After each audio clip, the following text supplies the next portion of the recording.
Hi everyone, কেমন আছো তোমরা সবাই? আশা করি সবাই ভালো আছো আর আমিও তোমাদের আশীর্বাদে তোমাদের ভালোবাসায় অনেক অনেক ভালো আছি। আজকে চলে এসেছি একটা নতুন ব্লগ ভিডিও নিয়ে অনেক দিন বাদে।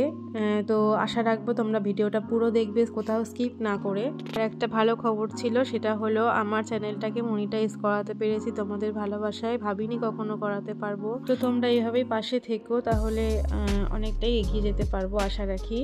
আর আজকে হচ্ছে এটা হচ্ছে অনেক পুরনো ভিডিও, যেটা আমার ছাড়া হয়নি। তো আজকে ভাবলাম ভিডিওটা ছেড়েই দিই, আর কত পরে ছাড়বো। তো এটা হচ্ছে বামনির দিন, মানে সংক্রান্তির আগের দিন হয় না বামনি, সেটা ছিল। আর আমাদের পিঠে তৈরি করা হচ্ছে। তো এদিকে আমি একটা বাঁধাকপির তরকারি রান্না করছিলাম, আর মা ওদিকে ওই পুলি পিঠেটার ভেতরে পুর ভরে, আর আমি এদিকে সিদ্ধতে বসিয়ে দিয়েছিলাম। আর এটা হচ্ছে তরকারির পিঠে, ভেতরে তরকারির পুর দেওয়া আছে আর কি। এটা হলো দুধ পুলি আর রসবড়া আর তোমার সরু চাকলি, এগুলো বানিয়েছিল, সেগুলোর ভিডিওতে করতে পারিনি আমি। আর এখানে বানিয়েছে হচ্ছে পাটিসাপটার ওই গোলাটা, যেগুলো বানানো হয়েছে কিছুটা, আর কিছুটা এখনো বাকি ছিল। এটা হচ্ছে পাটিসাপটার পুরটা, মানে ক্ষীর দিয়ে পুর বানানো হয়েছিল। তো ওই সব বানানো হয়নি, যেটুকু বানানো হয়েছিল আর কি সেটুকুই ভিডিও করেছি। এবারে একটু কমই পিঠে বানানো হয়েছে, না হলে আমাদের বাড়িতে প্রচুর পিঠে বানানো হয়। আমার আগের ভিডিওতে আছে, দেখতে পাবে যদি দেখো। আর আজকের দিনে যেহেতু বামনি বাঁধতে হয়, তো বামনি আমাদের বাড়িতে এরকম ছেলেরা বাঁধে, মানে ওর বাবা এলে পরে রাতে এরকম বামনি বাঁধতে যাই আমরা ওপরে। আমাদের যেহেতু কাজের ঘর ঠাকুরের ঘর সব ওপরে, ওই জন্য ওপরে এসেছি। ঠাকুর ঘর নিচেও আছে, যেখানে মা পুজো করে, তো ওইখানেও কিছুটা করা হয়, আর এখানেও ওপরেও বাঁধতে আসি।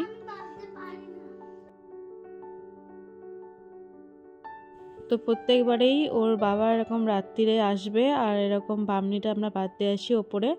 আর তারপরে খাওয়া দাওয়া করে আমরা পরের দিন আবার লক্ষ্মী পুজো আছে, তো সকালবেলা আবার ফিরে আসছি। চলো,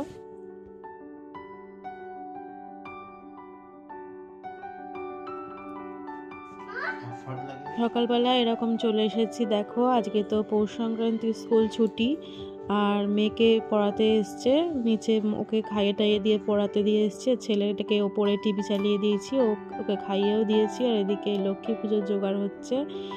মা এখানে সমস্ত ঠাকুরের জোগাড় টোগাড় করেছে, আমিও পাশে টুকটাক করেছি আর কি। আমি নিচের কিছুটা কাজ গুছিয়ে এসেছি, নিচের রান্না বান্না টুকটাক একটু, আজকে খিচুড়ি রান্না হবে, তো সেই সব জোগাড় টোগাড় করে আমি এসেছি। আর ওদের বাবা আর আমার শ্বশুরমশাইকে খাওয়া দাওয়া দিয়ে আমি ওপরে এসেছি। আর এসে দেখি মা সমস্ত জোগাড় টোগাড় করেছে, তো আমি একটু একটু হেল্প করেছি।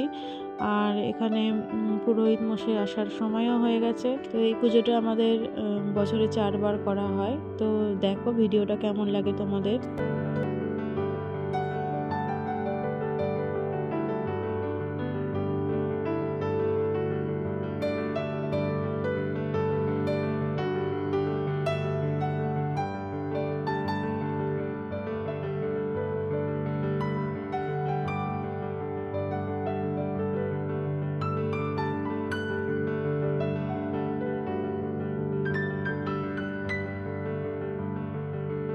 এই যে মেয়ে চলে এসেছে, ওর পড়া হয়ে গেছে, তো ওরা দুজনে ওপরে খেলছে এসে। আর তোমার পৌষ মাসের তো প্রচুর ঠান্ডা পড়েছে, ওই সময় এত ঠান্ডা পড়েছে যে কি বলবো। তো ওদেরকে নিয়ে একটু বসে আছি, কিন্তু পুরোহিত মশাই এখনো আসেনি, তো আসবে এক্ষুনি।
বিশ্বরূপর্ষ ভার্যাতি পদ্মে পদমালয় শুভে সর্বত পাহিমাং দেবী মহালক্ষ্মী নমস্তুতে।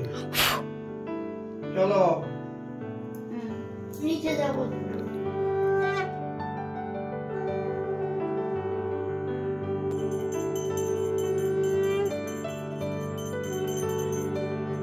তো এই হচ্ছে আমাদের বাইরের তুলসীতলা। তো সেখানেও একটু পুজো দেওয়া হলো আর কি, মনসা ঠাকুরও আছে, মনসাকেও পুজো দেওয়া হয়েছে। আর তারপরে চলে এসেছি রান্নাঘরে, অনেকটা বেলা হয়ে গেছে, প্রায় 12:30। জলও চলে যাবে আর তাড়াতাড়ি করে ওই জন্য বেগুন ভাজা আর খিচুড়ি করব, ব্যাস আর কিছু করব না। ওই জন্য তাড়াতাড়ি করে এখানে চাল ডাল আর সমস্ত সবজি কেটে গুছিয়ে রেখে দিয়ে গেছিলাম। আর এখন তাড়াতাড়ি করে বসিয়ে দিলাম। আর একটু প্রসাদও খেয়ে নিয়েছিলাম। তো সমস্ত কিছু গুছিয়ে টুছিয়ে রেখে গেছিলাম বলে তাড়াতাড়ি বসিয়ে দিতে পারলাম। তো শীতকালে নানা রকম সবজি দিয়ে খিচুড়ি খেতে বেশ ভালোই লাগে, তো ওই জন্য। আর আজকে তো নিরামিষ রান্না করতেই হতো, আর তার সাথে বেগুন ভাজা, বেশ ভালোই। তো আজকের ভিডিওটা এখানেই শেষ করছি বন্ধুরা। কেমন লাগলো আমার ভিডিও অবশ্যই জানিও, ভালো লাগলে একটা লাইক করে দিও আর কমেন্ট করে জানিও কেমন হয়েছে। তো আবার নতুন নতুন ভিডিও নিয়ে আসবো। আর তোমাদের কাছে একটাই অনুরোধ, ভিডিওর মাঝখানে বা ভিডিওর প্রথমে বা শেষে কোনো অ্যাড এলে সেটাকে স্কিপ করো না, অ্যাডটাকে অবশ্যই দেখো। আর ভিডিওটাও অবশ্যই ফুল ওয়াচ করো, তাহলে তোমাদের প্রতি কৃতজ্ঞ থাকবো। তো আজকের ভিডিওটা এখানেই শেষ করছি, আবার আসবো অন্য কোনো ভিডিও নিয়ে। টাটা।